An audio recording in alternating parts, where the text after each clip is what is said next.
Hello and welcome to my channel. In this video we will be looking at AQA Alevel Psychology 2023 Paper 3 Exemplar Answers for Relationships, which you need to know for AQA Alevel Psychology. I hope you enjoy this video and find it helpful. Let's get started. Please note that these answers have been produced with knowledge of the mark scheme but have not been approved by the mark scheme themselves. There are 3 assessment objectives, AOs, in psychology. In this video they are color-coded. AO1 Knowledge, purple. AO2 Application, blue. AO3 Evaluation, red and green. Question 1. What is meant by self-disclosure? 2 marks. Self-disclosure is the act of revealing personal and intimate information about oneself to another person. It can range from superficial, low-risk information, e.g., work or hobbies, to more intimate, high-risk details, e.g., fears, attitudes, aspirations. In romantic relationships, self-disclosure plays a key role in increasing attraction, intimacy, and trust and encourages reciprocal sharing, which strengthens emotional closeness between partners. However, too much self-disclosure too early on and soon, such as revealing intimate details, e.g. talking about childhood trauma on a first date, tends to have the opposite effect: increase unattractiveness. Question 2. Outline one strength and one limitation of self-disclosure as an explanation for attraction in romantic relationships. 6 marks. A strength of self-disclosure as a factor that affects attraction in romantic relationships is the strong research support linking it to relationship satisfaction. Sprecher and Hendrick, 2004, found that self-disclosure is positively correlated with satisfaction in heterosexual couples, with both men and women reporting greater commitment and happiness when they and their partners disclosed more. This supports the key idea in social penetration theory that self-disclosure promotes intimacy and attraction. Such findings validate the theory and suggest that self-disclosure is an important process in relationship development. Therefore, the research provides strong empirical support for the role of self-disclosure in romantic attraction. A limitation of self-disclosure as a factor that affects attraction in romantic relationships is the difficulty in establishing cause and effect. Although studies such as those by Sprecher and Hendrick show a correlation between self-disclosure and relationship satisfaction, this does not mean self-disclosure causes satisfaction. It could be that couples who are already happy and committed are more likely to self-disclose. This weakens the explanatory power of self-disclosure because it may be an outcome rather than a cause of attraction and intimacy. As a result, the theory may oversimplify the complex dynamics of romantic relationships. Question 3. Discuss Duck's phase model of relationship breakdown. 8 marks. Duck, 1982, proposed that relationship breakdown is not a single event but a process that unfolds over time through a series of stages. Each stage represents a threshold, where the dissatisfied partner's perception of the relationship changes, moving it closer to potential dissolution. These thresholds mark turning points that indicate when a partner becomes less willing or able to continue the relationship. Duck outlined 4 distinct phases: intrapsychic, dyadic, social, and grave dressing. Intrapsychic phase involves private dissatisfaction. One partner becomes unhappy with the relationship but has not yet shared this with the other person. They may begin to ruminate on the partner's faults, reflect on the relationship's shortcomings, and consider whether they would be better off ending it. In the dyadic phase, the dissatisfaction is voiced and discussed. Communication between partners increases, but it may be confrontational and emotionally charged. The couple discusses the state of the relationship, leading to feelings of anger, guilt, resentment, and frustration. They may talk about inequities, imbalances, or unmet expectations. There may be an attempt to repair the relationship through problem-solving or counseling, but if these attempts fail, the threshold is crossed to the next phase. In the social phase, the relationship breakdown becomes public. Partners begin to involve friends, family, or social networks, seeking support and possibly trying to justify their stance.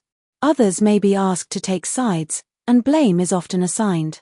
Mutual friends may feel pressure to choose allegiance or help negotiate the terms of the breakup, such as custody of shared items or living arrangements. At this stage, repair is less likely, and the focus often shifts to managing the social consequences of the breakup.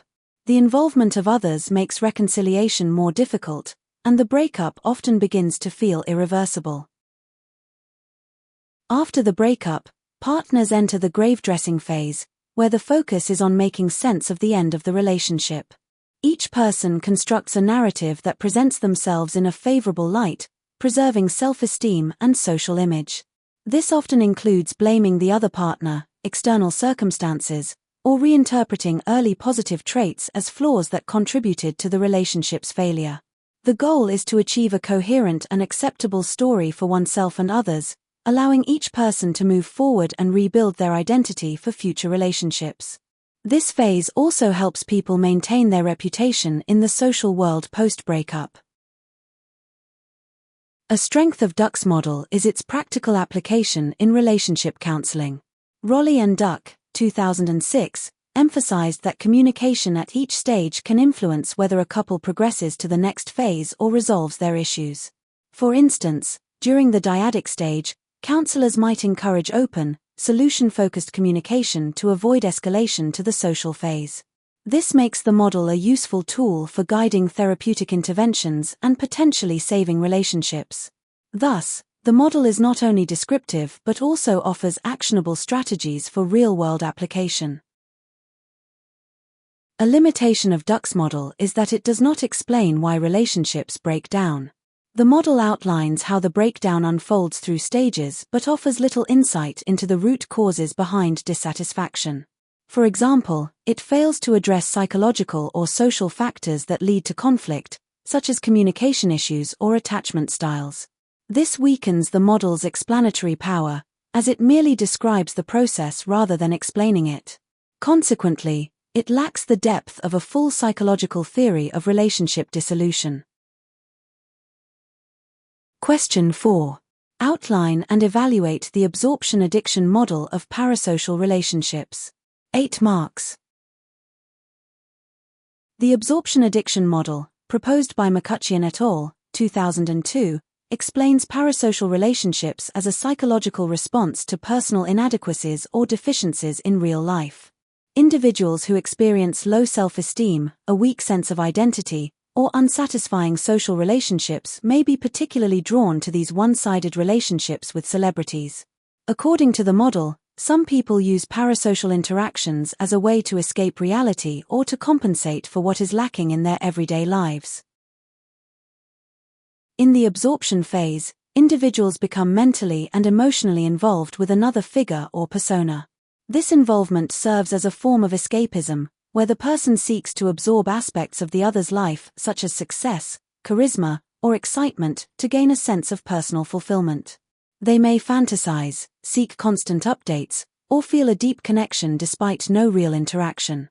This phase offers an illusion of closeness and temporarily helps fill emotional gaps caused by boredom, low self-worth, or dissatisfaction. As emotional involvement deepens, the connection may evolve into an addiction, where the individual becomes dependent on the parasocial bond for emotional satisfaction. Similar to substance addiction, they may require increasingly intense levels of engagement to achieve the same emotional effect, developing a form of tolerance. This growing dependency can lead to obsessive behaviors, irrational thinking, and delusional fantasies. At its most extreme, this may manifest in borderline pathological patterns, including excessive consumption of related content, distorted beliefs about mutual connection, and persistent preoccupation with the figure or persona. A strength of the absorption addiction model is that it has clear empirical support linking celebrity worship to poor psychological functioning. Maltby et al., 2005, found that teenage girls with intense personal parasocial relationships with celebrities often had poor body image, and this could lead to the development of eating disorders. This supports the model's claim that individuals become absorbed in celebrity lives and may escalate to an addictive level as a coping mechanism, particularly under stress or during adolescence. This evidence strengthens the model's validity and suggests that parasocial relationships can sometimes be maladaptive responses to psychological vulnerabilities. A limitation of the absorption addiction model is that it is more descriptive than explanatory. The model outlines how individuals become absorbed in celebrity lives and may develop addictive behaviors, but it does not explain why these traits or tendencies develop in the first place. This lack of explanatory depth means it cannot account for the root causes of parasocial relationships, unlike the attachment theory which links behavior to early childhood experiences and internal working models. As a result, the model is limited in its theoretical depth and cannot stand alone as a full explanation of parasocial attachments. Thank you for watching.